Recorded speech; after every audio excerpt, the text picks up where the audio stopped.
Здравейте, приятели, аз съм Балан и това е началото на един клип, който ще бъде доста по-различен от съдържанието, което обикновено качвам в канала си, а именно как ще променя усмивката си да стане, както се казва, перфектна холивудска усмивка.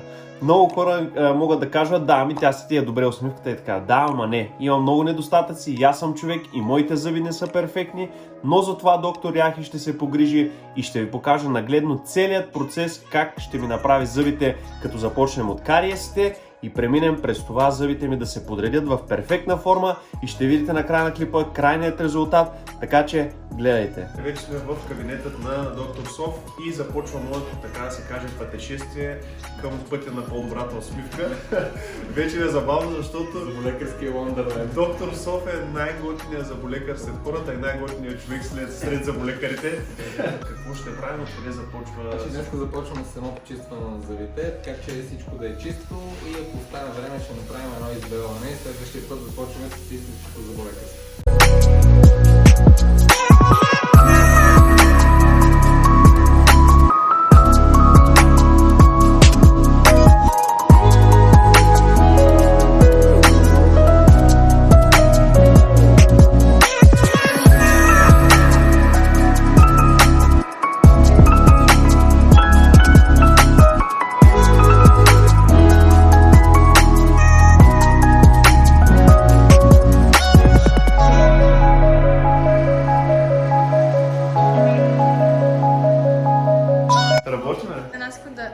Е малко насам да се Виждаме си щимбето само това ми бавно. Ами, добре. Може и по-добре. Това ще го вкарам в клипа. Преминахме първите етапи от моето лечение, което започна вече и минаха прегледите, за да видят тук Кербала как е положението. Е ред вече на Соф да се захване с основната дейност. Имам един зъб, правих преди може би месец една рекламна кампания, имахме на едни сладки. И трябваше да ям за всеки дубъл сладко, разбираш ли? И тогава ми се обади... Това е рисковата на професията. И тогава ми се обади този зъб и предполагам, между другото има пломба на него зъб, вие ще видите в последствие и въпреки това ме боли. Мисля, че има кариес на този зъб, така че сега ще почистиме кариеса. Давай да действаме и ще видят какво точно. Гледайте за какво става въпрос.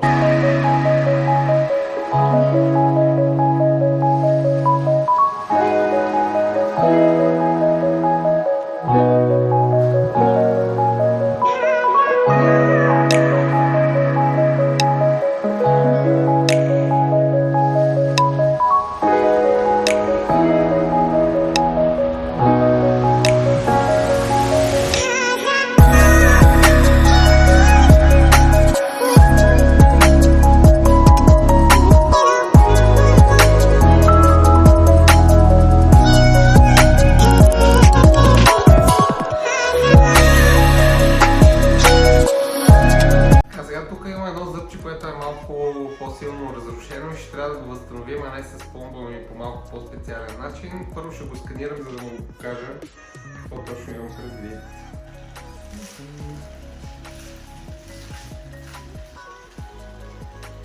Проблема е, че му липсва едното връхче.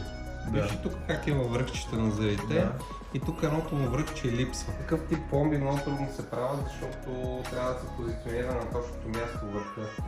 Това сега ще направим с една пломба, която ще проектираме на компютъра и след това ще я залепим за зъба.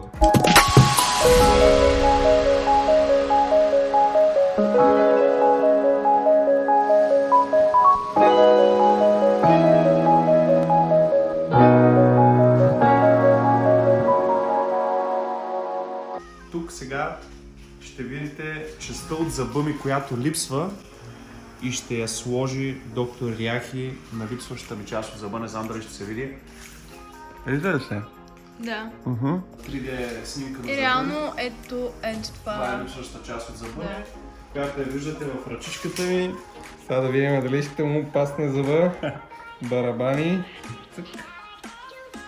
Идеално. Вече сме готови с здравната част. Правихме всички кариеси и други проблеми по зъбите на Балански. И вече е време да сканираме за изправянето на зъбите с нови наричане.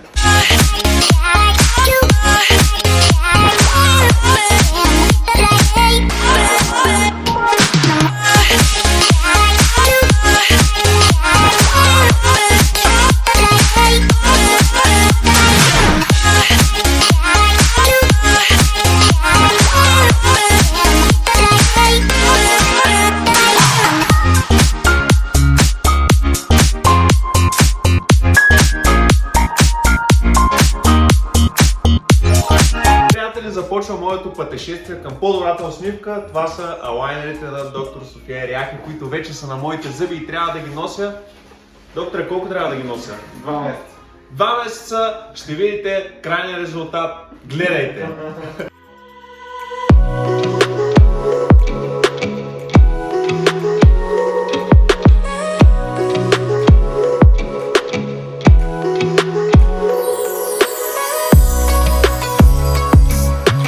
Приятели, искам да ви покажа какво представляват самите алайнери. В момента съм на последната седмица от използването им и реално ето в тази кутийка си ги съхранявам. Ето ги и самите алайнери, които след малко ще си поставя. След всяко ядене трябва да се измиват зъбите и да се поставят обратно. Единствено когато се храниш се смъкват алайнерите, след което се нахранваш, измиваш ги и ги връщаш обратно. Хубавото към алайнерите е, че доктор София Ряхи предоставя ето тези спринцовки, които са пълни с избелващ гел, абсолютно безболезнен, поне за мен. Не знам, може при някои други да дава отражение, но така или иначе използваш алайнерите, за да ти изправят зъбите и го съчетаваш в случая с избелването. Слагаш по една точица на всяко едно от предните зъби местата, буквално по една точица. Слагаш алайнерите, стоиш 2-3 часа с тях, след което ги махаш, изплакваш с вода въпросният гел, защото ако продължиш по-продължително да ги ползваш, да стоиш с гела, може да почнат да те болят и да имаш чувствителни зъби. Затова 2-3 часа изплакваш, слагаш алайнерите и така. Наистина действа. Сега дори ще ви покажа колко са ми станали бели зъбите. Ето ви сами може да видите. След като съм си измил зъбите, винаги минавам с конец за зъби. Който не ползва, силно препоръчвам да започне да ползва, а който реши да ходи при доктор София Ряхи и да не ползва, повярвайте ми, той ще ви накара да започнете, защото е наистина много важно да използваш конци. След като сме готови с конците, не ни остава нищо друго, освен да сложим въпросните алайнери. Слагат се по ето този елементарен начин. Слагаме горните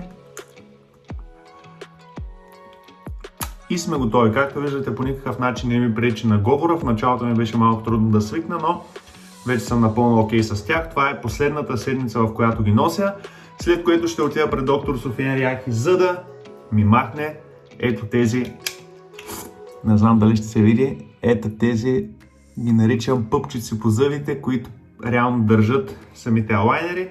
Почиствам и зъбите и съм готов. А ако се чудите дали е болезнено по време на носенето на алайнери, не е болезнено, по-скоро бих казал, че има лек дискомфорт, леко неразположение, защото все пак ти наместват зъбите, но това не е някаква нетърпима болка, дори напротив, свиква се и е окей. В смисъл, според мен, не че съм носил брекети, но в смисъл, че е в пъти по-добър вариант от брекетите, така че това беше моята рутина, свързана с алайнерите. Сега предстои да видите как ми почистват зъбите и ще видите накрая крайният резултат от носенето на алайнерите.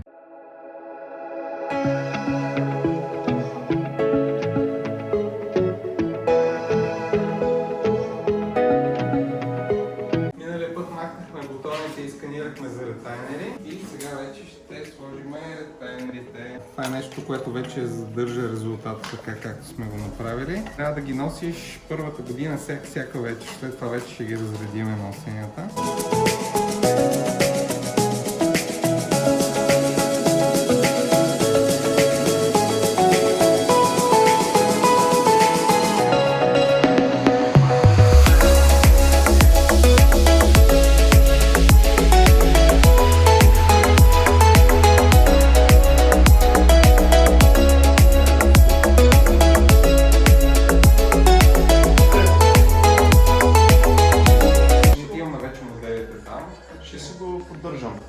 Приятели, в шеги и закачки премина моето пътешествие към новата ми усмивка. Тя е към своят край, пътешествието има предвид към своя край, защото се чувствам много добре, всичко вече е наред. Сега след малко ще ви покажа before and after ефекта на това какви бяха зъбите ми и какви са сега.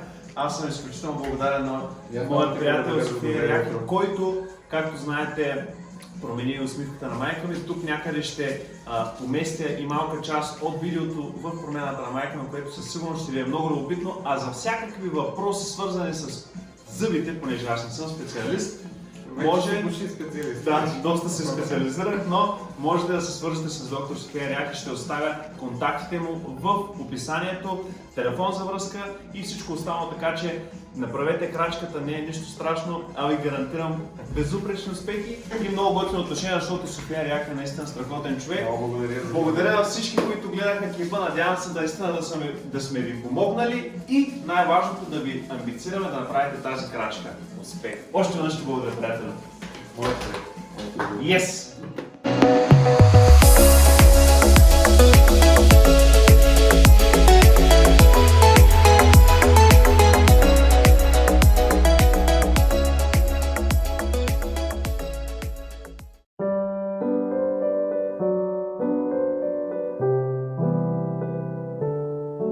Има нещо, което ще го снимаме по BTV.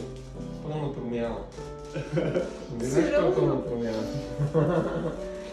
Така че сме решили да те изненадаме и си говорихме за тебе. Затова те караше да ми праща снимки за да те видя.